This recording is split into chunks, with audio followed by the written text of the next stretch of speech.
Okay, I'm sharing my screen. You please confirm. Is the screen visible? جی جی visible ہے. Yes. Okay, okay, fine. ٹھیک ہے ٹھیک ہے.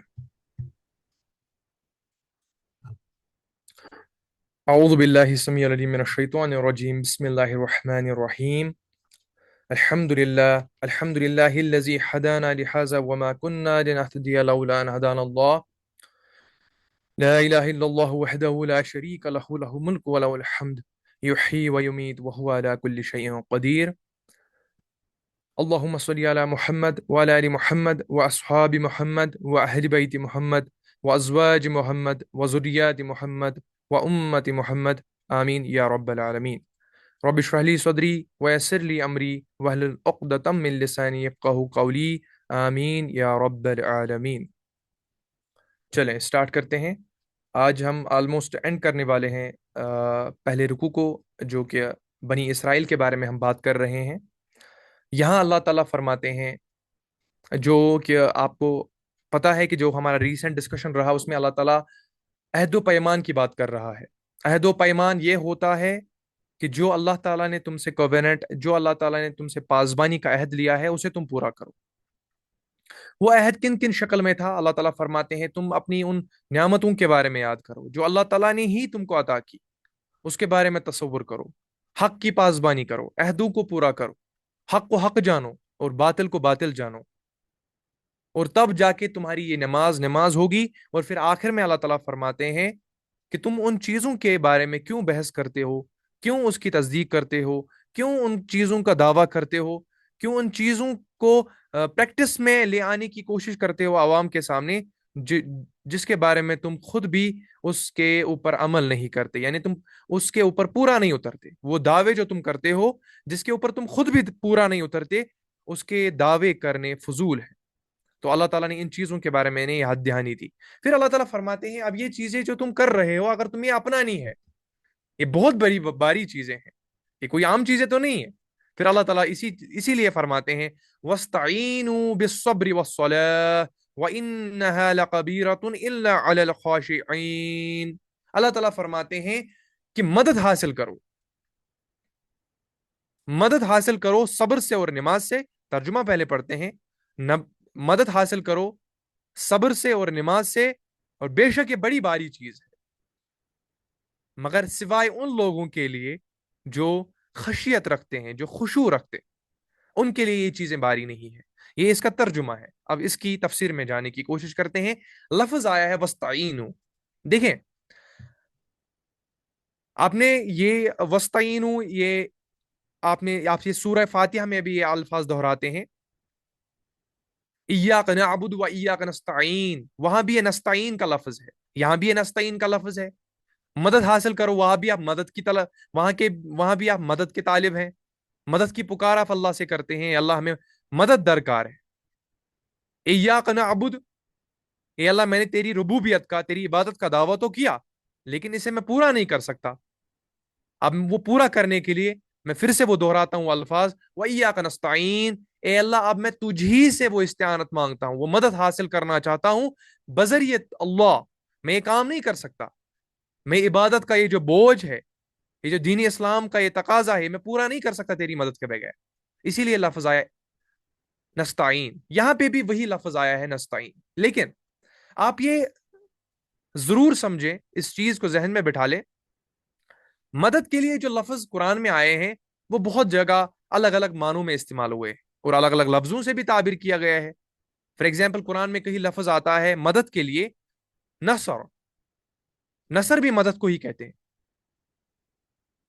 نحن انصاری، میری مدد کرو، یہ بھی لفظ آیا ہے قرآن. اور مدد خود آیا ہے لفظ،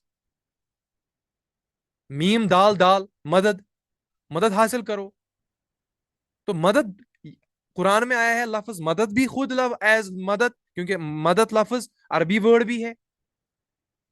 نصر بھی لفظ آیا ہے، اور نستعین بھی مدد ہی کو کہتے ہیں. لیکن یہ نستعین کون سا مدد ہے، اس چیز کو سمجھنا بہت ضروری ہے. کیوں اللہ تعالیٰ نے یہاں مدد استعمال نہیں کیا، نصر استعمال نہیں کیا، بلکہ استعمال کیا لفظ نستعین وستعینوا، مدد حاصل کرو. تو اس چیز کو سمجھنے کے لیے آپ کو یہ ضروری پتا ہونا چاہیے کہ نستعین اس مدد کو کہتے ہیں جس کے کچھ شرائط ہوتے ہیں، تب جا کے وہ لفظ مدد کی تعبیر وہ لے لیتا ہے. جب لفظ آتا ہے نستعین، یعنی اس کے کچھ شرائط ہوتے ہیں، کچھ پریریکویزٹس ہوتے ہیں، ان پریریکویزٹس کو فالو کرنے کے بعد ہی تم نستعین میں آتے. جیسے وہاں سورہ فاتح میں گزرا، ایاک نعبد، اے اللہ میں نے تیری بندگی کا عہد کیا.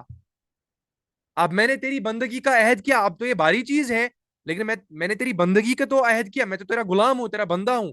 اب اس بندگی کے صدقے میں مجھے میری مدد عطا کر، مجھے اپنی مدد عطا کر.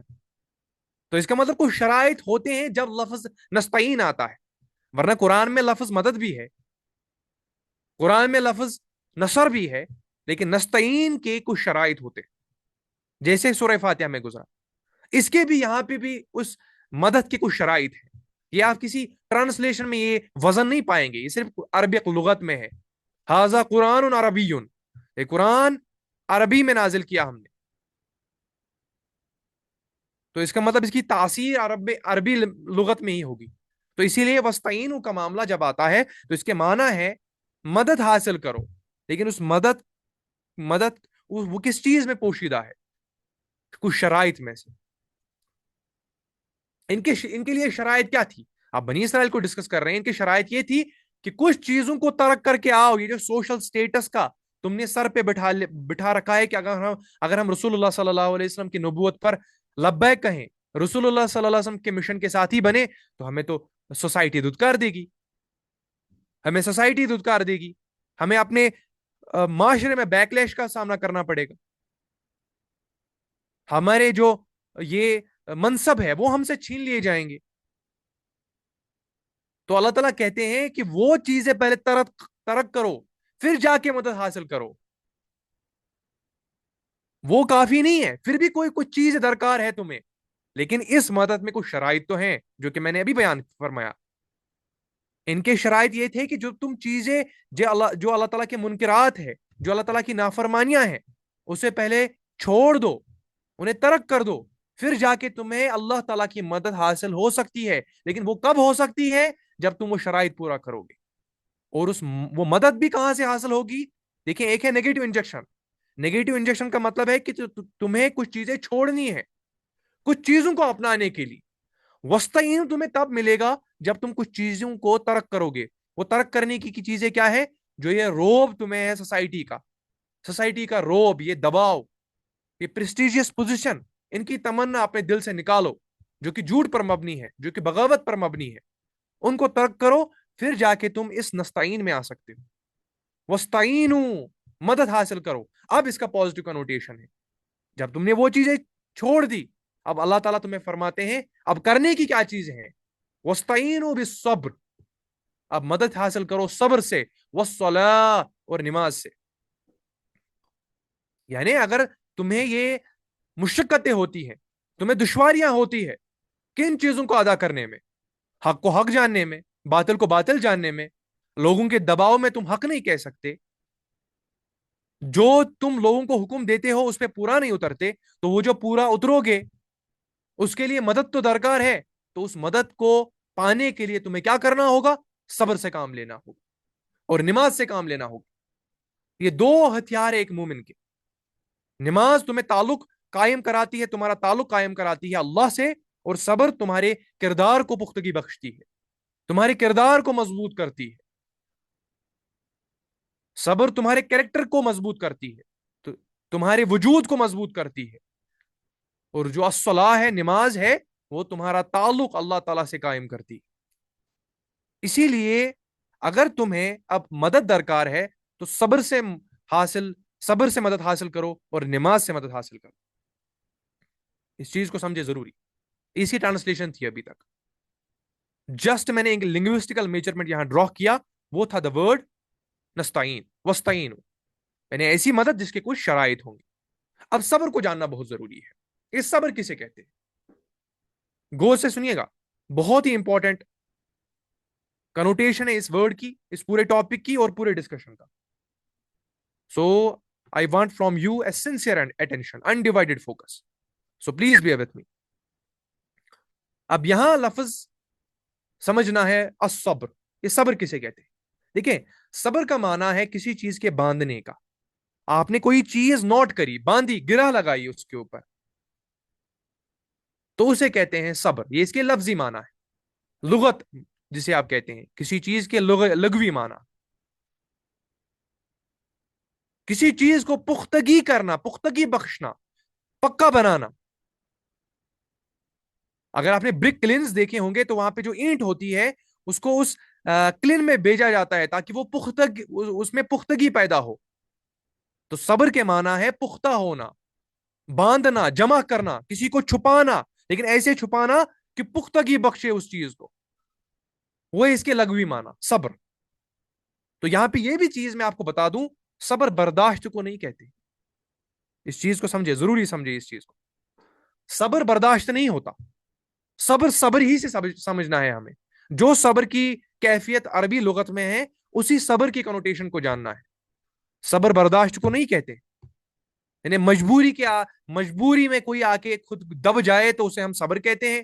ہم نے جب بھی صبر کا لفظ استعمال کیا ہے تو مظلوموں سے مخاطب ہوتے ہیں ہم. بس مظلوموں ہی کو صبر آتا ہے.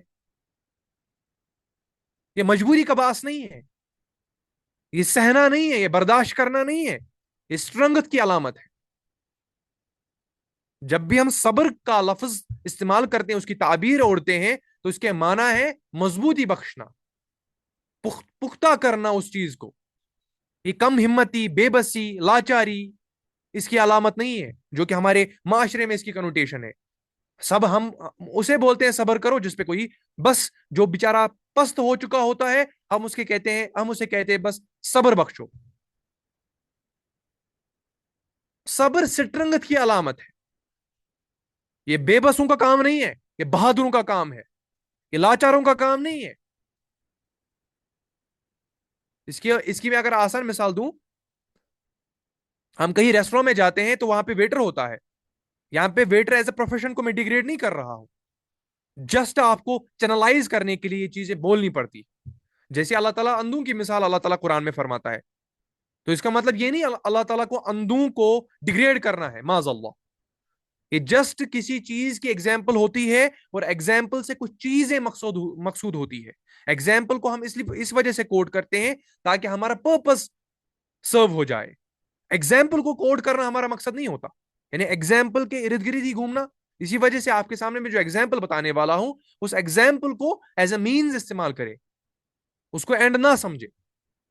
ہم نے یہاں پہ ویٹرز جب ہمارے پاس کسی ریسٹورینٹ میں جاتے ہیں، جو وہاں پہ ویٹر ہوتے ہیں وہ اخلاق سے پیش آتے ہیں، لیکن ان کا اخلاق صبر نہیں ہوتا، ان کی مجبوری ہوتی ہے، ان کا ڈیوٹی ہے.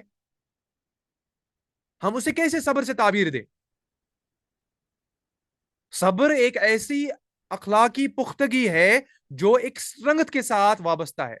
فار ایگزامپل ایک پولیس آفیسر آپ کو ملا، اگر اس نے آپ کو اچھے سے بات کی تب جا کے اس کا صبر ہے. یعنی مجبوری میں کبھی بھی صبر استعمال نہیں ہوگا. برداشت میں صبر ہم تعبیر نہیں دے سکتے. جو کر نہیں سکتا، جس کے پاس چوائس نہیں ہے، اس کا مطلب وہ صبر نہیں کر سکتا. اس کے پاس ہی is bound to do that activity. وہ جکڑا ہے کہ اس کو اس کے بغیر کچھ کرنا ہی نہیں ہے. اسی وجہ سے میں نے یہاں ویٹر کا استعمال لفظ کیا، ویٹر کا پروفیشن استعمال کیا آپ کے سامنے. ویٹر لاچار ہے، وہ کر نہیں سکتا سوائے اسے اخلاق کے ساتھ بات کرنی ہی کرنی ہے. ہاں، اگر آپ کے پاس ایک پولیس آفیسر آتا ہے، ایک جوڈیشل مجسٹریٹ آتا ہے، وہ آپ کے ساتھ اخلاق سے بات کرتا ہے تو واقعی اس میں صبر ہے. کیونکہ وہ چوائس رکھتا ہے کہ آپ کو پیٹ بھی سکتا ہے، آپ کو ریپریمانڈ بھی کر سکتا ہے، آپ کو ڈانٹ بھی سکتا ہے، آپ کو ریوڈلی بہیو بھی کر سکتا ہے، اور آپ کو اخلاق کے دائرے میں بھی بات کر سکتا ہے. تو جب بھی چوائس آتی ہے ہمیشہ آپ کو صبر کو چوائس میں سمجھنا ہوگا. یہ انڈیپینڈنٹ آف چوائس کبھی نہیں آپ سمجھ سکتے. یعنی جس کے پاس چوائس ہو کہ میں اوپریس کروں بھی یا میں صبر کروں، میں اخلاق کے دائرے میں رہوں، تب جا کے اس کے اوپر یہ گرہ ہم باندھتے ہیں کہ واقعی اس نے صبر کیا. جو آزاد ہوگا، جس کے پاس گنجائش ہی نہیں صبر، یعنی بے بسی کے بغیر اس کے پاس کوئی گنجائش ہی نہیں، اس کے اوپر ہم صبر کی تمہید نہیں باندھ سکتے. سہنا صبر نہیں ہوتا ہے، برداشت کرنا صبر نہیں ہوتا ہے.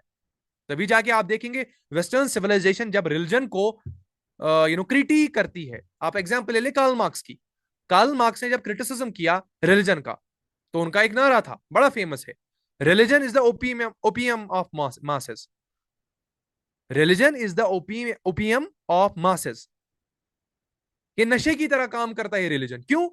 کیونکہ اس نے جب تمہید باندھی تو بتایا, میں دیکھتا ہوں جرمنی میں دیکھتا ہوں یورپ میں کہ جو ریلیجن کے ماننے والے ہیں ان میں سب سے زیادہ سہنے کی شکتی ہے.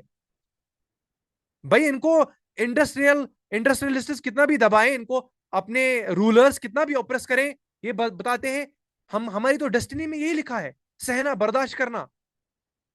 تو ان کو تو موقع ملا یہ ایگزامپل کوٹ کرنے کا, کیونکہ آپ نے صبر کا جو لباس اوڑا وہ برداشت سے اوڑا, لیکن صبر برداشت نہیں ہوتا. صبر وہ ہوتا ہے جب آپ کے پاس چوائس ہو.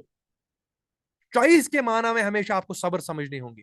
برداشت, سہنا, بے بسی, غلامی صبر نہیں ہوتا, اور غلام کبھی صبر نہیں کر سکتا, بے بس آدمی کبھی صبر نہیں کر سکتا. صبر ہمیشہ بہادری کی علامت ہے, اور یہ اس کو ہو سکتا ہے, وہ بہادر بن سکتا ہے جس کے پاس چوائس ہو. تو ہم اس کے بارے میں یہ تصور کر سکتے ہیں کہ واقعی اس نے صبر کیا.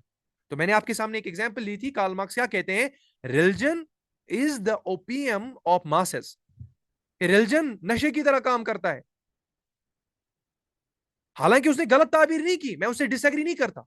واقعی اس نے دیکھا سماج میں جو ریلیجن کے ماننے والے ہیں, خاص کر کیتھولکس, جو کیتھولک ریلیجن کے ماننے والے ہیں, کرسچینٹی میں ایک گروپ ہے کیتھولکس,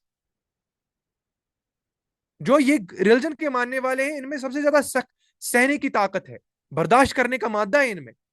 یہ کبھی بھی آواز نہیں اٹھاتے اپنے انڈسٹریلسٹ کے خلاف. ورکرز پستے ہیں انڈسٹریز میں, ان پہ ظلم ہوتا ہے, یہ کبھی آواز ہی نہیں کرتے. تو انہوں نے کہا یہ ریلیجن تو اوپیم کی طرح کام کرتا ہے ان کے اوپر, کہ ان کو یہ کہتا ہے کہ نہیں برداشت کرو, آپ کی تقدیر میں تو یہی لکھا ہے, برداشت کرو, سہو. تو اسے ہم کہتے ہیں سہنا, وہ صبر نہیں ہوتا ہے, کیونکہ صبر ہمیشہ آؤٹ آف وزڈم ہوتا ہے, حکمت کے تحت ہوتا ہے. اور جب صبر کو ہم آؤٹ آف وزڈم نکال دیں, وزڈم کے بغیر اسے استعمال کریں, تو وہ برداشت ہوتا ہے, سہنا ہوتا ہے, بے بسی ہوتی ہے, غلامی ہوتی ہے. تو یہاں پہ اس چیز کو سمجھے, صبر ہمیشہ بہادری کی علامت ہوتی ہے. جو بہادر ہوتے ہیں وہ صبر کرتے ہیں, یہ غلاموں کی علامت نہیں ہے, یہ کریکٹرسٹک ہے نہیں غلاموں کا, یہ بہادر کی علامت ہے. اور ہمیشہ آپ یہ سمجھیں, عربی لغت میں جب بھی صبر کا استعمال ہوا, جب بھی لفظ صبر کا استعمال ہوا, تو کبھی بھی بے بسی کی علامت میں نہیں ہوا. آپ عرب اشعار پڑھیں جس میں صبر کا استعمال لفظ ہوا ہوگا, درجنوں آپ اشعار دیکھیں گے وہاں پہ, وہاں صبر ہمیشہ سٹرنگت کی علامت ہے, سٹرنگت کی علامت ہے. اسے بار بار اپنے ذہن میں رکھیں. یہ بے بسی, برداشت نہیں ہوتا, کیونکہ ہم جب بھی لفظ صبر کا ترجمہ کرتے ہیں اردو لینگویج میں, ہماری لوکل لینگویج میں, برداشت کرو, برداشت صبر نہیں ہوتا. صبر خود میں ایک وسیع معنی ہے. اب جانتے ہیں صبر کی کیا قسمیں ہیں.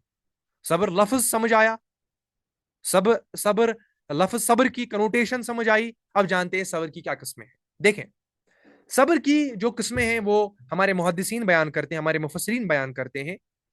ایک صبر ہے, صبر کی قسمیں سنیے گا, بہت ضروری ہے. ایک صبر ہے صبر علی الطاع, اطاعت پر صبر کرنا. صبر علی الطاع, اطاعت پر صبر کرنا, یعنی کچھ چیزیں تمہیں کرنی ہے, اس کے اوپر صبر کرنا ہے.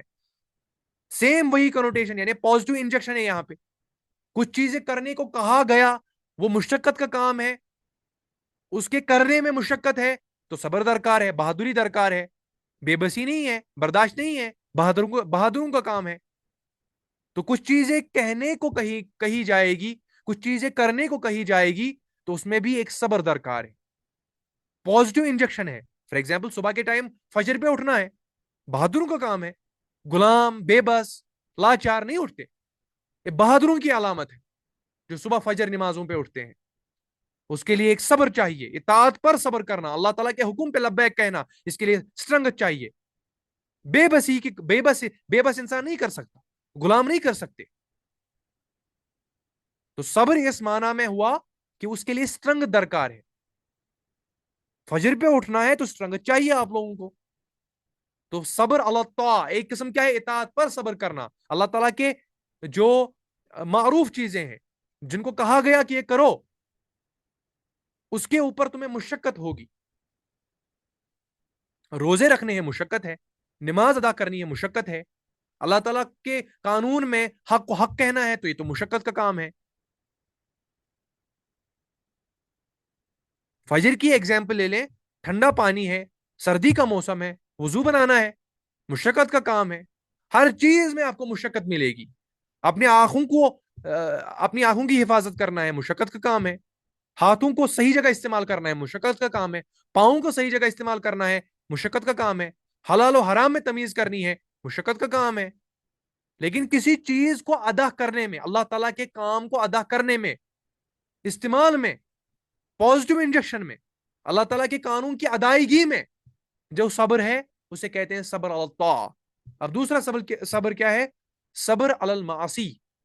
وہ صبر علی الطاعہ تھا, یہ صبر علی المعاصی ہے.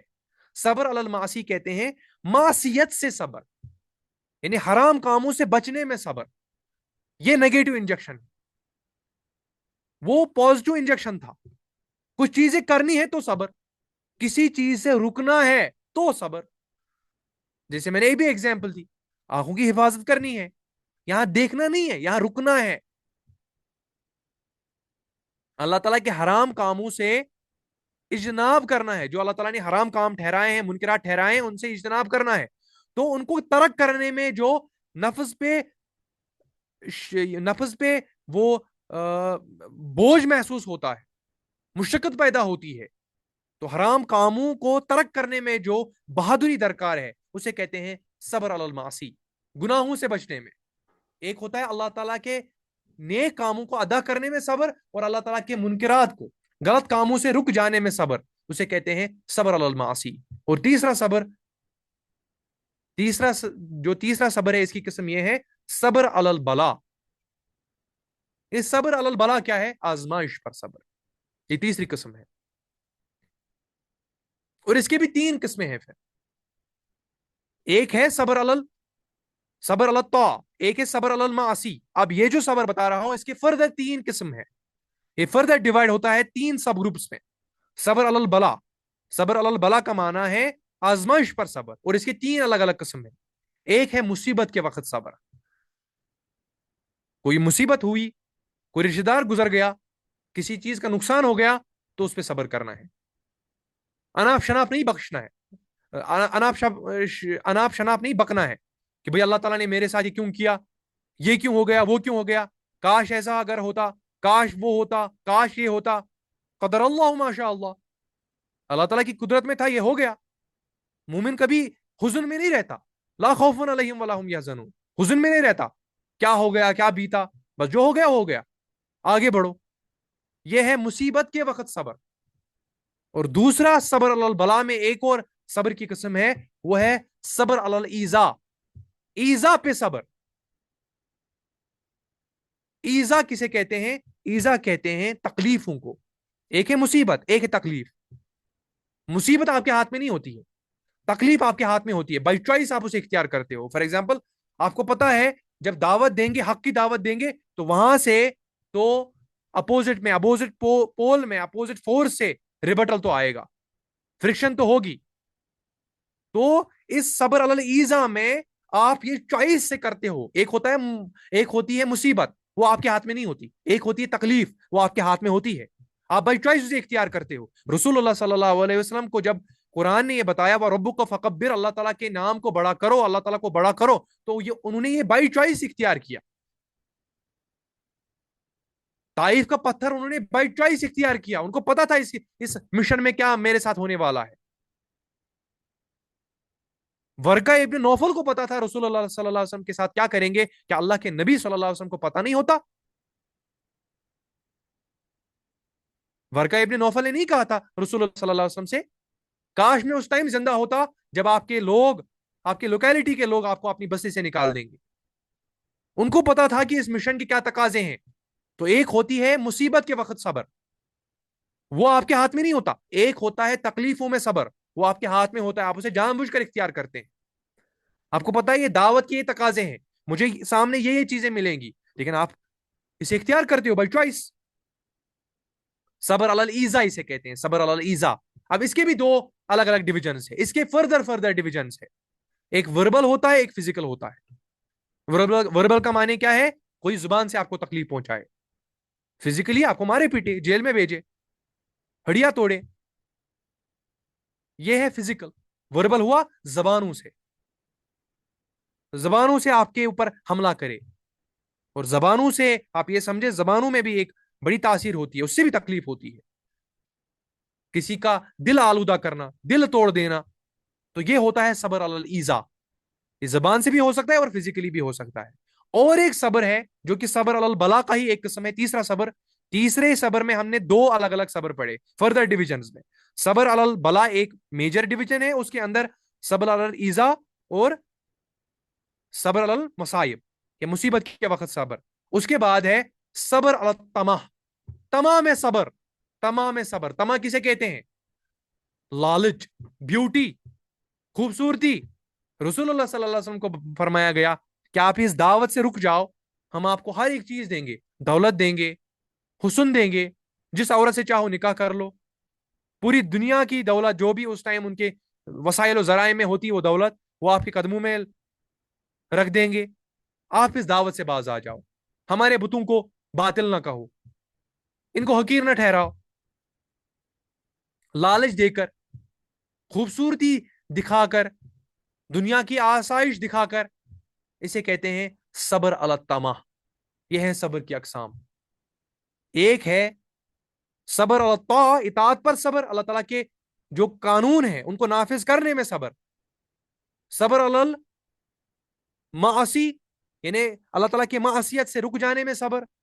اور پھر صبر علی البلا، اس کے پھر الگ الگ قسم، ایک ہے مصیبت کے وقت صبر، ایک ہے صبر علی الایذا، تکلیف پہنچانے میں، اور آخری صبر جو میں نے استعمال کیا وہ ہے صبر علی الطمع، دنیا کی لالچ۔ اور یہ سمجھے محدث کا یہ کنسنسس ہے، سب سے زیادہ جو خطرناک صبر ہے، مشکل صبر ہے، وہ صبر علی الطمع ہے، دنیا کی لالچوں سے بچنا۔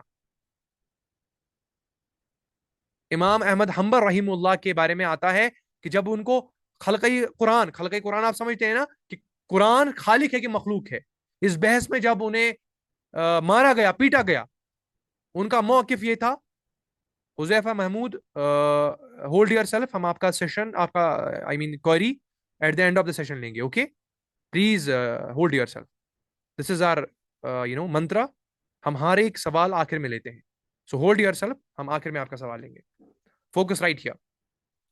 امام احمد حنبل رحیم اللہ کے بارے میں آتا ہے کہ جب ان کو خلقی قرآن کی وجہ سے اتنی مار پڑی، اتنی مار پڑی، تو وہ اس مار کو سہے، برداشت کیا، پھر جب ان کو لالچ دی گئی پیسوں کے ذریعے تو وہ رو پڑے، فرمایا یہ لالچ، یہ آزمائش میرے لیے زیادہ مشکل ہے، یعنی دنیا کی آسائش تمہارے لیے کھول دی جائے تو یہ زیادہ مشکل صبر ہے کمپیئر ٹو آپ کو پنشمنٹ دیا جائے۔ دنیا کی لالچوں سے بچنا، خوبصورتیوں سے بچنا، یہ بہت بڑی آزمائش ہے، تو اس سے بچنا یہ صبر کی اور ایک قسم ہے۔ تو وستعینوا بالصبر، مدد حاصل کرو، لیکن وستعین عام مدد نہیں، عام نصرت نہیں، نستعین والا مدد، یعنی وہ مدد جس میں تم نے کچھ شرائط ادا کیے ہوں گے، تم دل سے مانتے ہو کہ مجھے اس دین میں اپنے آپ کو گھولنا ہے، پھر اللہ تعالیٰ فرماتے ہیں تمہارے لیے ایک روڈ میپ، بالصبر، صبر کا استعمال کرو، صبر سے مدد حاصل کرو۔ اور صبر کا معنی کیا ہے، اس کی ڈیفینیشن بھی ہم نے بتا دی اور اس کی اقسام بھی ہم نے بتا دی۔ اور صبر کے ساتھ ساتھ اللہ تعالیٰ فرماتے ہیں وَاسْتَعِينُوا بِالصَّبْرِ وَالصَّلَاةِ، صبر کے ساتھ ساتھ الصلاۃ، نماز سے مدد حاصل کرو۔ وہ صبر کس لیے تھا؟ وہ اخلاقی پختگی تھی، وہ تمہارے کیریکٹر کو اپلفٹ کرنا تھا۔ اب لیکن یہ کیریکٹر ہی پہ تمہیں اپنے ذات پہ ہی تمہیں ریلائی نہیں کرنا ہے، تمہیں اس کے ذریعے اور ایک سب سے بڑے سورس کی ضرورت ہے جسے تمہیں اسٹرنگتھ ملے گی، وہ خود اللہ ہے۔ اور وہ اللہ تمہیں کہاں سے ملے گا؟ الصلاۃ کے ذریعے، نمازوں کے ذریعے، جسے اللہ کے نبی صلی اللہ علیہ وسلم بھی فرماتے تھے میرے آنکھوں کی ٹھنڈک نماز ہے، نمازوں سے مدد حاصل کرو۔ اور صلاح کی ڈیفینیشن کیا ہے؟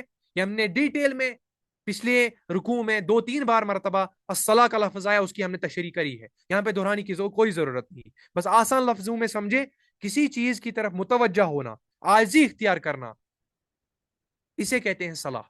آپ کسی کی طرف مخاطب ہو گئے یکسو ہو کر, تم نے ہر کسی چیز کو اگنور کر دیا, تم کسی چیز کی طرف متوجہ ہو گئے, تو اس کا مطلب تم اس کی نماز ادا کر رہے ہو. اگر وہ اللہ کے لیے ہے تو واقعی اللہ کی نماز ہے, اللہ کے لیے نماز ہے. اگر وہ کسی اور شخص کے لیے ہے تو اس کی نماز پڑھ رہے ہو. کوئی ضروری نہیں ہے کہ نماز صرف اللہ تعالیٰ کے لیے ہوتی ہے. جس کی طرف تم متوجہ ہو, جس کی طرف تمہاری ہمیشہ پریورٹیز رہتے ہیں, گویا تم اس کی نماز ادا کر رہے ہو. اگر واقعی وہ اللہ کی طرف ہے تو واقعی وہ نماز ہے, ورنہ اس میں شرک کی بو ہے. اگر تم نے پریورٹیز میں اللہ کے سوا کسی اور کو رکھا تو پھر حقیقت نماز نہیں. بس اس لفظ پہ غور کریں. باقی اس کو ہم نے ایکسپلین کیا کمپارٹمنٹ بائی کمپارٹمنٹ. تو آپ واپس جائیے سورہ بقرہ کی آیت نمبر 3 میں, تو آپ کو وہاں پہ اس کی تشریح ڈیٹیل میں ملے گی, الصلاۃ کی پوری وضاحت. تو اللہ تعالیٰ فرماتے ہیں مدد حاصل کرو صبر سے اور نماز سے. اور نمازوں کے بارے میں آتا ہے, حضرت حذیفہ رضی اللہ تعالیٰ عنہ فرماتے ہیں, حضرت حذیفہ ابن یمان رضی اللہ تعالیٰ عنہ فرماتے ہیں کہ ہم نے جب بھی رسول اللہ صلی اللہ علیہ وسلم کو یہ دیکھا کہ ان کے اوپر کوئی مشقت طاری ہوتی ہے تو وہ فوراً نماز ادا کرتے تھے. یہاں تک کہ غزوہ خندق کے موقع پر ہمیں آتا ہے, ہمیں ملتا ہے, حضرت حذیفہ ابن یمان ہی اسے روایت کرتے ہیں, فرماتے ہیں میں رات کے پہر گیا رسول اللہ صلی اللہ علیہ وسلم کے اس خیمے میں, تو میں نے دیکھا رسول اللہ صلی اللہ علیہ وسلم راتوں میں قیام کر رہے تھے, راتوں میں نماز پڑھ رہے تھے. دن میں اللہ تعالیٰ کا کام, وہ جو حق تھا, جو سب کا حق ہے, وہ رات میں ایکسٹرا اپارٹ فرام دس فرائض, آپ کے فرائض جو ہیں اس سے کہیں زیادہ آپ بڑھ جائیں. تو اللہ کے نبی صلی اللہ علیہ وسلم مدد حاصل کر رہے تھے نمازوں کے ذریعے. اسی طریقے سے بدر میں بھی آتا ہے, غزوہ بدر کے موقع پر بھی آتا ہے, حضرت علی رضی اللہ تعالیٰ نے روایت کرتے ہیں ہم رسول اللہ صلی اللہ علیہ وسلم کے خیمے میں گئے تو ہم نے راتوں کو دیکھا سب سوئے ہوئے تھے, میں گیا اور میں رسول اللہ صلی اللہ علیہ وسلم کو نماز کی حالت میں پایا. یعنی دعاؤں کے ذریعے اللہ تعالیٰ کو نمازوں کے ذریعے سے پاؤ اور اللہ تعالیٰ سے مدد حاصل کرو, صبر کے ذریعے اور نمازوں کے ذریعے. یہ بہت امپورٹنٹ چیزیں ہیں. الصبر الصلاح, الصبر اخلاق کی پختگی, کریکٹر کو اپلفٹ کرنے کے لیے, اور الصلاح تمہاری ریلیشن تمہاری اللہ تعالیٰ کے ساتھ کیسی ہے اس کو پختگی بخشنے کے لیے, اس کو پختہ کرنے کے لیے. تو مدد حاصل کرو صبر سے اور نماز سے. پھر اللہ تعالیٰ فرماتے ہیں وَإِنَّهَا لَقَبِيرَةٌ إِلَّا عَلَى الْخَاشِعِينَ, بے شک لَقَبِيرَةٌ إِلَّا عَلَى الْخَاشِعِينَ, بے شک یہ بہت بڑی باری چیز ہے. کبیرہ نکلا ہے کبر سے, یعنی بڑا, لیکن یہاں جب استعمال ہوں گے تو مشقت کے ہوں گے, یعنی اتنی بڑی مشقت ہے. اللہ تعالیٰ گواہی دیتے ہیں اس مشقت کے بارے میں, لیکن لفظ پہلے سمجھنا ہے انہا کو. یہ کس کے بارے میں آیا لقبیرہ, وَإِنَّهَا لَقَبِيرَةٌ, یہاں پہ اس چیز کو فوکس کیجیے آپ. یہاں ہے لقبیرہ, انہا, یہ انہا کو ریلیشن میں لیجئے لقبیرہ سے, لیکن یہ انہا لقبیرہ کس کے متعلق آیا؟ اب اس میں سکولرز کا ڈائیورسٹی کے حوالے سے اوپینین ہے. ڈائیورسٹی کے حوالے سے اوپینین ہے کہ یہ انہا لقبیرہ آیا صلاح کے لیے, یہ آیا الصبر کے لیے, یا یہ پورے رکوع کے لیے. یعنی انہا لقبیرہ, یہ جو انہا لقبیرہ آیا لفظ, کیا یہ صبر کے لیے استعمال ہوا, کیا یہ الصلاح کے لیے استعمال ہوا, کیا یہ دونوں کے لیے استعمال ہوا, کیا یہ پورے رکوع کے لیے استعمال ہوا؟ تو آپ پوری تفسیر لے لیں, مجمع لے لیں, اجماع لے لیں پورا. قریب ترین اگر تفسیر کریں تو الصلاح کے لیے آیا, وَإِنَّهَا لَقَبِيرَةٌ, بے شک یہ بہت بڑی مشقت والی چیز ہے. کیا؟ الصلاح. لیکن اور کچھ سکولرز کہتے ہیں الصلاح ہی نہیں, پورا الصبر بھی لے لیں, وَاسْتَعِينُوا بِالصَّبْرِ وَالصَّلَاةِ وَإِنَّهَا لَقَبِيرَةٌ. الصبر الصلاح یہ بہت بڑی مشقت والی چیز ہے. لیکن کچھ سکولرز کا کہنا ہے یہی دو چیزیں نہیں ہیں, یہ پورا رکوع اس میں آتا ہے. یعنی آگے سے اسے پیچھے سے لوٹے, یہاں سے لوٹے, واپس لوٹے یہاں سے, یا بنی اسرائیل سے لے کر, یا بنی اسرائیل اذکروا نعمتی التی انعمت علیکم واوفوا بعہدی اوفی بعہدکم وایای فرحبون. یہاں اللہ تعالیٰ نعمتوں کو گنوا رہے ہیں, عہد کو نبھانے کی بات کر رہے ہیں, تو یہ عہد نبھانا, یہ عہد نبھانا. پھر اللہ تعالیٰ فرماتے ہیں اس چیز کے بارے میں تصدیق کرو, یعنی قرآن کے بارے میں تصدیق کرنے کا مطلب, اور جو تمہارے پاس ہے, یعنی تمہاری فطرت, تمہاری کتابوں میں, تورات میں, انجیل میں, اس کو بھی تصدیق کرو. پہلے کافر نہ بنو. میری آیتوں کو حقیر قیمت پر نہ بیچو. بآیاتی ثمنا قلیلا. اللہ تعالیٰ کا تقوی اختیار کرو. وَإِيَّايَ فَاتَّقُونَ. پھر اللہ تعالیٰ فرماتے ہیں وَلَا تَلْبِسُوا الْحَقَّ بِالْبَاطِلِ. حق کے اوپر باطل کا لباس نہ اوڑو. وَتَكْتُمُوا الْحَقَّ. تمہارا کام تو ہے ہی حق چھپانا. وَأَنْتُمْ تَعْلَمُونَ. تم جانتے ہو. یعنی حق کو نہ چھپاؤ. نماز کو قائم کرو, زکوٰۃ ادا کرو, رکوع کرنے والوں کے ساتھ رکوع کرو. کوئی آر محسوس نہ کرو یہ تو دوسری نسل کے لوگ ہیں. اور وہ چیزیں کرو جو تم خود بھی کرنے والے ہو اور دوسروں کو پھر کہو. یعنی پہلے خود کے اوپر عمل میں لاؤ. تم کتاب پڑھنے والے ہو, کتاب پہ تدبر کرو, غور و فکر کرو, اس کو عمل میں لانے کی کوشش کرو. تو اللہ تعالیٰ فرماتے ہیں, پھر اللہ تعالیٰ فرماتے ہیں وَاسْتَعِینُوا بِالصَّبْرِ وَالصَّلَاةِ. صبر سے مدد حاصل کرو, نماز سے مدد حاصل کرو. تو اس پورے رکوع کو سامنے رکھیں. پھر اللہ تعالیٰ فرماتے ہیں وَإِنَّهَا لَكَبِيرَةٌ. یہ ہے تو بڑی مشقت والی چیز. دیکھیں اللہ تعالیٰ گواہی دیتے ہیں, یہ اللہ تعالیٰ گواہی دیتے ہیں. آپ یہ سمجھے وَإِنَّهَا لَكَبِيرَةٌ. اللہ تعالیٰ گواہی دیتے ہیں بڑی مشقت والی چیز ہے, بڑی مشقتوں والی چیزیں ہیں یہ. جس چیز کے بارے میں اللہ گواہی دیں گے یہ مشقت والی چیز ہے.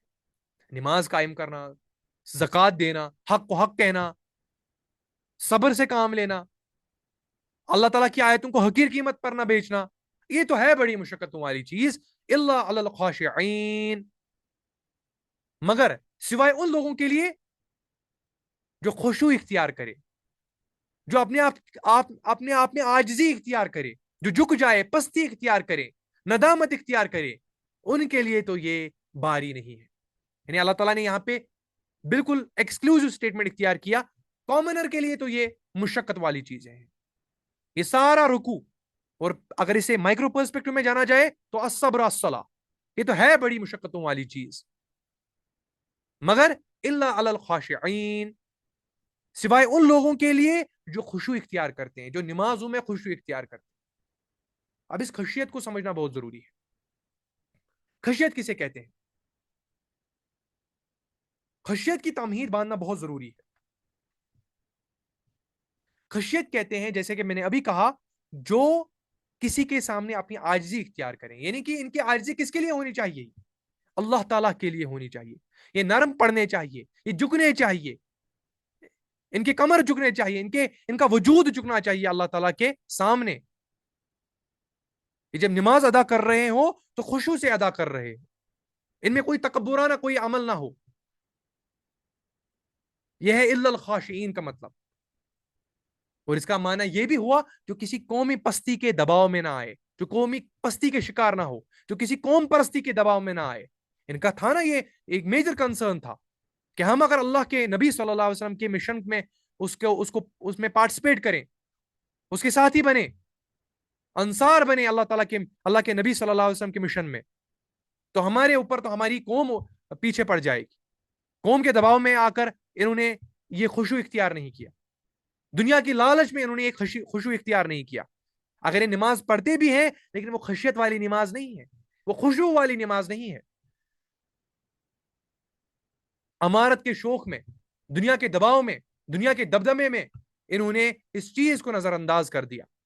تو اللہ تعالیٰ فرماتے ہیں وَإِنَّهَا لَكَبِيرَةٌ, یہ تو ہے بڑی باری چیز. إِلَّا عَلَى الْخَاشِعِينَ, سوائے ان لوگوں کے لیے جو خشوع اختیار کرتے ہیں, جو واقعی نماز کو نماز کی طرف پیش کرتے ہیں.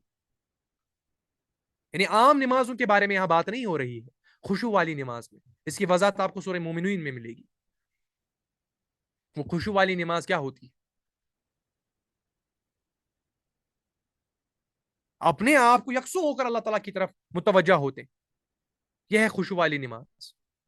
اور انسان کیسے خشوع اختیار کرتا ہے, ابھی ہمارے لیے ہے کیسے ہم نمازوں میں خشوع اختیار کریں. اس کی بہترین شکل آپ کو ملے گی قرآن ہی خود. قرآن پہ تدبر کرنا, جب آپ کو قرآن پہ تدبر کرنے کا موقع ملے گا, اس پہ تفکر کرنے کا موقع ملے گا, اس پہ تم یاد دہانی کرو گے, تو یہ آپ کو ایک قوت بخشے گا. یہ تمہیں تعارف کرائے گا آخرت کیا ہے, اللہ کیا ہے, رسالت کیا ہے, حساب و کتاب کیا ہے, دنیا کا عہد و پیمان کیا ہے, تمہارا کام کیا ہے, تمہاری زندگی کا مقصد کیا ہے. جب تم قرآن پہ تدبر کرو گے, کنٹمپلیٹ کرو گے قرآن کے اوپر, when you ponder upon the Quran, so pondering upon the Quran, contemplating on the Quran, result is in the form of khushu. یہ تمہارے اندر خوشو پیدا کرے گا. تو خوشو کا اختیار کرنے کی بہترین شکل ایک تو قرآن پہ تدبر کرنا ہے.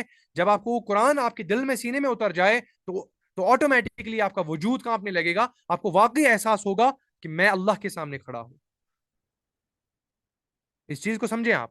اور خوشو عربی لغت میں جب بھی استعمال ہوتا ہے تو جیسے آپ یہ سمجھیں کہ ایک انسان کی آنکھیں جھک جائے ہیوملیشن کی وجہ سے, شرمندگی کا سامنا کرنا پڑے, اس کی وجہ سے وہ جس کی وجہ سے وہ شرمندہ ہوا ہے یا جس سے شرمندہ ہوا ہے وہ اسے نظریں نہیں ملا سکتا.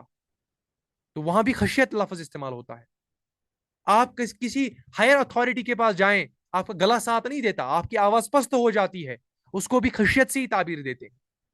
آپ بول نہیں سکتے. فار ایگزامپل اگر میں کسی ہائر اتھارٹی کے پاس جاؤں, میری زبان کانپنے لگے, تو عربی لغت میں اسے خشیت کا لفظ میں تعبیر کرتے تھے. تو جب یہ نمازوں میں ہوتے ہیں اتنی عاجزی کی وجہ سے ہوتے ہیں, گویا یہ اللہ تعالیٰ سے ملاقات کر رہے ہیں, جو کہ حدیث میں آتا ہے ایسے نماز کرو جیسے تم اللہ تعالیٰ کو دیکھ رہے ہو. اگر اتنا ایمان نہیں ہے, کم سے کم اتنا تو جانو کہ اللہ مجھے دیکھ رہا ہے. تو خشوع والی نماز یہ باری نہیں ہے. یہ باری چیزیں ہیں ان کے لیے جو خشیت والے نہ ہو, لیکن یہ ان کے لیے باری نہیں جو خشوع اختیار کرتے ہیں, جو اللہ کے سامنے جھک جاتے ہیں. اور اس کی دوسری شکل, دوسرا راستہ, اگر تم اپنی نمازوں میں خشوع اختیار کرنا چاہتے ہو تو اس کی دوسری ایک تعبیر یہ ہے. پہلا تو میں نے بتا دیا, قرآن پہ تدبر. دوسرا, لیو which does not concern you. ہر اس چیز کو چھوڑ دو, ہر اس چیز کو ترک کر دو جس کے بارے میں تمہارا جاننا فضول ہے. کیوں انیسیسری چیزوں کے اوپر اپنا ٹائم صرف کرتے ہو جو تمہارے کام کی نہیں؟ بھائی لوگوں کے بارے میں تم اتنا بے نیاز ہو جاؤ کہ لوگوں کے پاس کیا ہے, کیا کرتے ہیں, انیسیسری چیزوں کی طرف نہ جاؤ. اس سے بھی تمہارا خشوع ڈیولپ ہو جائے گا. اس گلوبل ولیج میں جب ہم رہتے ہیں تو پورا انٹر کنیکٹڈ ورلڈ ہے, پوری دنیا آپس میں ملی جلی ہے. تو اس میں اپنے آپ کو آئسولیٹ کرنا اس کمپٹیشن سے یہ بہت بڑا کام ہے. آئسولیٹ کا مطلب یہ نہیں ہے کہ آپ کسی پہاڑ پہ جائیں اور وہیں پہ زندگی بسر کریں. یعنی ان کے پاس کیا ہے, وہ کیسی زندگی بسر کرتے ہیں, آپ اپنے پرپس کی طرف دھیان دو. جو تمہارا منصب ہے, جو تمہارا کام ہے, what they possess, live it. ان کے پاس کیا ہے, کتنی گاڑیاں ہیں, کتنا بینک بیلنس ہے, leave everything that doesn't concern you. جس کے بارے میں تمہارا جاننا فضول ہے اس چیز کو ترک کر دو. اس سے بھی تمہارے اندر خشوع پیدا ہوگا, اللہ تعالیٰ کے سامنے وہ یاد دہانی کا احساس ہوگا. تو یہ ہے اللہ علی الخاشعین. تو یہ بڑی باری چیز ہے, مگر کن کے لیے باری نہیں ہے؟ خشوع رکھنے والوں کے لیے. وَاسْتَعِينُوا بِالصَّبْرِ وَالصَّلَاةِ وَإِنَّهَا لَكَبِيرَةٌ إِلَّا عَلَى الْخَاشِعِينَ. سوائے خشوع اختیار کرنے والوں کے لیے یہ مشقت والا کام نہیں. اتنا کلیئر ہو گیا. اور اس کی تفسیر میں جانے سے پہلے پھر میں آپ کو یہ ریوائز کر دوں. یہاں پہ انہا جب لفظ امپلائی ہوتا ہے, کچھ مفسری کا کہنا ہے وہ صلاح کے لیے, کچھ صبر کے لیے, اور کچھ کا ماننا ہے پورے رکوع کے لیے. تو اس چیز کو ذہن میں رکھیں. آگے چلیں. آگے اللہ تعالیٰ فرماتے ہیں, یہ اس رکوع کی آخری آیا ہے, الذین یظنون انہم ملاقو ربہم وانہم الیہ راجعون. اللہ تعالیٰ فرماتے ہیں یہ وہ لوگ ہیں, الذین, یہ وہ لوگ ہیں. کون لوگ ہیں؟ یظنون, جو یقین رکھتے ہیں. یقین کے معنی میں بھی لفظ یقین بھی خود آتا ہے. جیسے آپ سورہ بقرہ میں جائیں, وَبِالْآخِرَةِ هُمْ يُوقِنُونَ, وہ آخرت پر یقین رکھتے ہیں.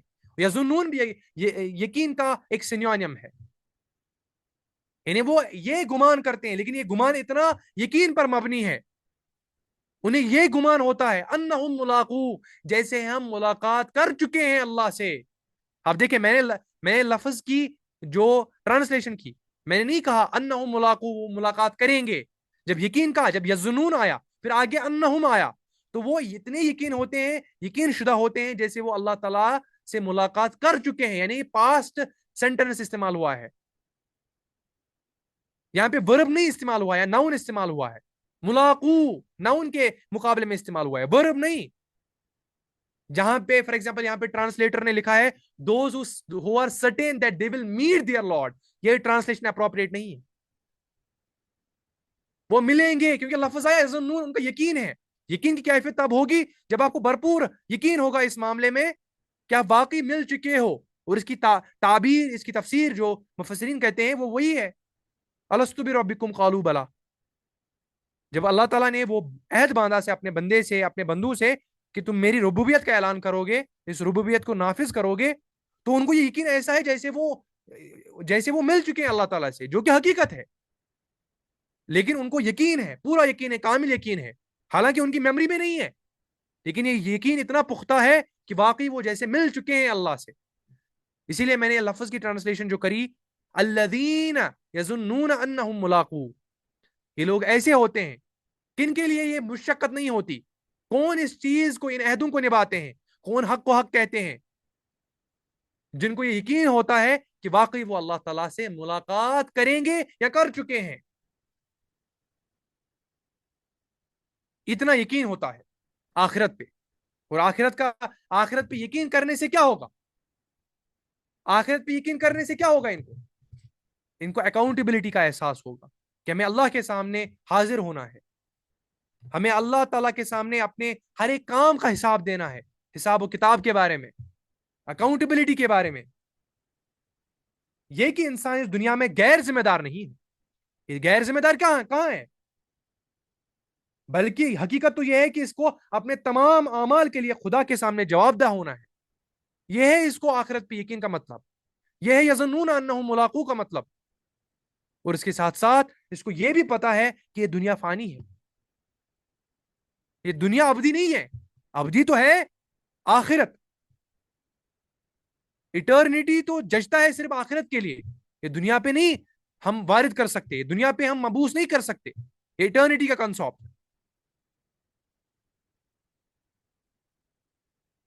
اگر واقعی زندگی ابدی ہے تو وہ آخرت کی زندگی ہے. اور اس کے ساتھ ساتھ آخرت پہ یقین ہونے کا مطلب یہ ہے کہ اپنی زندگی کی توانائیوں کا، یہ زندگی کے اپنے معاملات کا جو تصور کرتے ہیں وہ آخرت کی بنیاد پر کرتے ہیں. یعنی کامیابی کے معیارات ان کے آخرت کے ہوتے ہیں. دنیا میں اگر ان کو کوئی مشقت آ بھی جاتی ہے یا اپنے ریس میں اگر کہیں پیچھے بھی رہ جاتے ہیں، پولیٹیکل پوسٹز میں، اکانومک پریویلیجز میں، سوشل سٹیٹس میں، تو یہ گھبرا نہیں جاتے، کیونکہ ان کو پتا ہے ریئل میجرمنٹ جو ہے وہ آخرت کا میجرمنٹ ہے. The pedestal of real success is آخرہ، یہ دنیا میں نہیں ہے. یعنی کوئی ڈیفینیشن دنیا میں ہم یہ نہیں بول سکتے کہ یہ پاپولیشن کامیاب ہو گئی، یہ فرد کامیاب ہو گیا، اس کو یہ پوسٹ مل گیا تو یہ کامیاب ہو گیا. اللہ تعالیٰ اس چیز کو نگیٹ کرتا ہے، اور اہل ایمان اس چیز کو نگیٹ کرتے ہیں. یظنون انہم ملاقو کہہ کر ہم تو اس گمان میں ہے کہ ہم نے اللہ تعالیٰ سے ملاقات کیا، ہمیں اتنا پورا یقین ہے. تو اپنی توانائی، اپنی جدوجہد، اپنی کامیابی کے معیارات وہ دنیا پہ فٹ نہیں کرتے، وہ آخرت سے اسے منسوب کرتے ہیں. الذین یظنون انہم ملاقو، وہ ایسے لوگ ہیں کن کے اوپر یہ باری نہیں ہوتے یہ چیزیں. کون حق کو حق کہتا ہے، کون صبر اختیار کرتا ہے، کون اطاعت پر جم جاتا ہے، کون معصیت سے رکتا ہے، کون آزمائشوں کے اوپر وہ پختگی اختیار کرتا ہے، کون چٹان کی طرح بہادر بنتا ہے. جس کو یقین ہوتا ہے آخرت کے دن پر، اللہ تعالیٰ کی ملاقات کے دن پر، جو اللہ تعالیٰ سے ملاقات ہونے والی ہے اس پہ پورا اطمینان ہوتا ہے، اسے پورا یقین ہوتا ہے. الذین یظنون انہم ملاقو ربہم. اور اس کے ساتھ ساتھ اللہ تعالیٰ فرماتے ہیں وَأَنَّهُمْ إِلَيْهِ رَاجِعُونَ، اور وہ جانتے ہیں بے شک ہمیں اللہ ہی کی طرف لوٹنا ہے. لیکن لفظ نہیں آیا ترجعون. ترجعون بھی آ سکتا ہے، ترجعون کا مطلب ہی ہوا لوٹنا. راجعون کیوں آیا؟ ترجعون کہتے ہیں، اللہ تعالیٰ فرماتا ہے ترجعون جب بھی اللہ تعالیٰ لفظ استعمال کرتا ہے کہ آپ کو لوٹایا جائے گا، یعنی تمہاری مرضی ہو، تم مانتے ہو یا نہ مانتے ہو، تمہیں لوٹنا ہی ہے اللہ کی طرف. یہ ہوتا ہے ترجعون. یعنی کوئی ایسے بھی ہیں جو آخرت کے انکار ہے، جو آخرت کے منکر ہے، جو آخرت کے انکاری ہیں، انہیں آخرت پہ یقین نہیں. اللہ تعالیٰ ان سے کہتا ہے ترجعون، تمہارا لوٹنا تو مقدر ہے، تم مانو یا نہ مانو. تو لفظ آئے گا ترجعون. لیکن راجعون کا مطلب ہے جب میں کنونس ہوں، جب مجھے اطمینان ہے، مجھے اس چیز کا پورا بھروسہ ہے کہ ہمیں لوٹنا ہی اللہ کی طرف ہے. یعنی مجھے کوئی سرپرائز نہیں ہوگا کل جب میں اللہ کی طرف لوٹوں گا. مجھے پتا تھا کہ مجھے لوٹنا ہی تھا اللہ کی طرف. انہیں اس چیز کا بھی پتا ہوتا ہے کہ بے شک ہمیں اسی کی طرف لوٹنا ہے، ہم اسی کی طرف لوٹنے والے ہیں، ہمیں اسی کی طرف ہم اسی کی طرف لوٹائے جائیں گے. ہمیں اس پہ پورا اطمینان ہے، ہمیں اس پہ پورا بھروسہ ہے. انہیں کل کوئی سرپرائز نہیں ہوگا. یعنی آخرت کا تصور جس کو ہوگا وہی جا کے یہ عہد و پیمان، یہ اللہ تعالیٰ سے کووننٹ، یہ اللہ تعالیٰ کی یاد دہانی، یہ اللہ تعالیٰ کی ربوبیت، اس پہ پورا اترے گا. اور اس کی وجہ سے کیا ہوگا؟ اس آخرت کی اطمینان کی وجہ سے، آخرت پہ ایمان کی وجہ سے اس کے اندر کیا ہوگا؟ ایک تو اس میں توحید کا اعلان ہے کہ ہم ان پیرامیٹرز کو کبھی بھی میجرمنٹ آف سکسیس نہیں مانیں گے، جو کہ میں نے ابھی دہرایا. یہ ہے توحید کا اعلان. ایک توحید کوئی مینٹل ایکسرسائز نہیں ہے، یہ قوت کا نام ہے. یہ قوت کا نام ہے. جو توحید تمہیں قوت نہیں بخش سکتی، جو تمہارے اندر ایک لٹمس ٹیسٹ ڈیولپ نہیں کر سکتی کہ مجھے کس چیز کو اختیار کرنا ہے، کس چیز کو ترک کرنا ہے، کس چیز میں میرا فائدہ ہے، ابدی فائدہ، اور کس میں میرا ابدی نقصان ہے، وہ توحید کس کام کی؟ اگر یہ فرق نہیں کر پائے گی یہ توحید.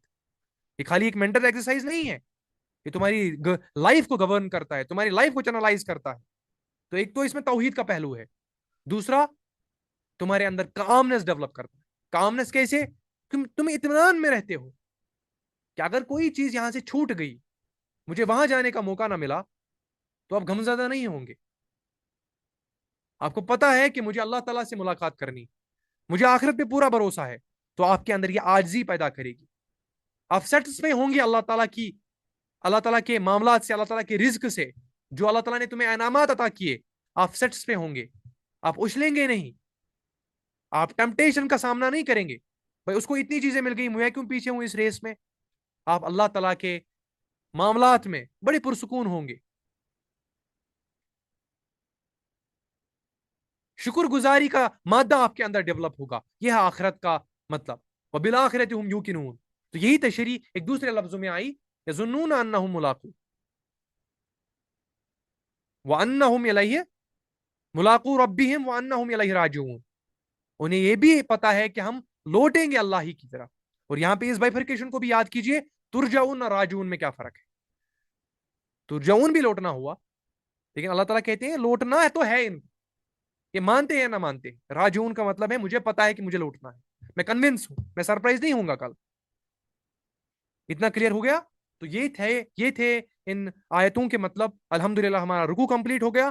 اب جا کے آگے آیتوں کے بارے میں جب ہم ڈسکس کریں گے، اگلی آیتیں بڑی آسان ہوں گی، کیونکہ ہم نے انٹروڈکشن کر لیا، ہم نے بنی اسرائیل کی ہسٹری کو سمجھ لیا، ہم نے وہ کووننٹ سمجھ لیے، ہم نے ان ایگزامپلز کو سمجھ لیا. اب آگے اللہ تعالیٰ نعمتیں گنوا رہے ہیں. کون کون سی نعمتیں آئیں گی؟ کنسسٹنٹلی 10 نعمتیں آئیں گی. وہ 10 نعمتوں کی فردر پھر ایکسپلینیشن ہوگی، وہ انشاءاللہ اگلے رکوع میں آئے گی. انشاءاللہ اسے اگلے سیشن میں دیکھتے ہیں. اوکے، وما علینا الا البلاغ. اب اپنے سوال آپ پوچھ سکتے ہیں. فیل فری ٹو آسک اینی تھنگ. اوکے، السلام علیکم. یس، میں پہلے ریکارڈنگ اپنی سٹاپ کر لوں، اس کے بعد